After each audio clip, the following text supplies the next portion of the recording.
Hey everyone, coming to you live with your quick tip for today. What does a home inspector do? And I'm going to talk more specifically if you are the seller. So a home inspector is a third-party group that comes in and inspects the home to make sure that the buyer feels comfortable with the purchase. So the home inspector can do anything to your home that does not require cutting into walls. So they can move furniture, they can look at stuff, and they can really assess your property. So these are two examples of home inspections that my home inspectors have done, and if you look at it, the thicker of the two was actually a new construction home.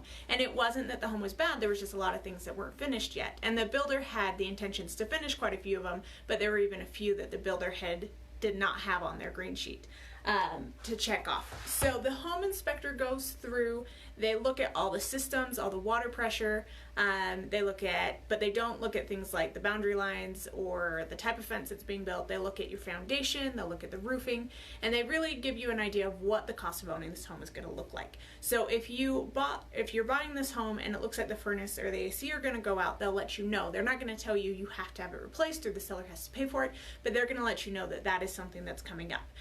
Good news, if you have a home warranty, that'll cover it in the first year if it breaks. If not, then you might think about getting an additional home warranty to continue it going. So as a homeowner getting ready for your buyer's inspection, just make sure your house is show ready, make sure it's clean, make sure it's easy for the inspector to get in and see everything.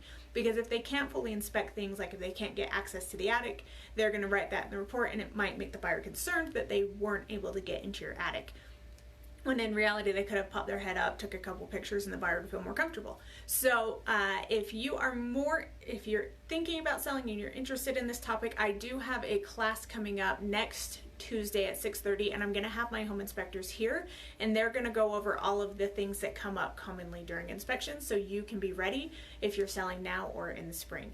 And thanks for joining.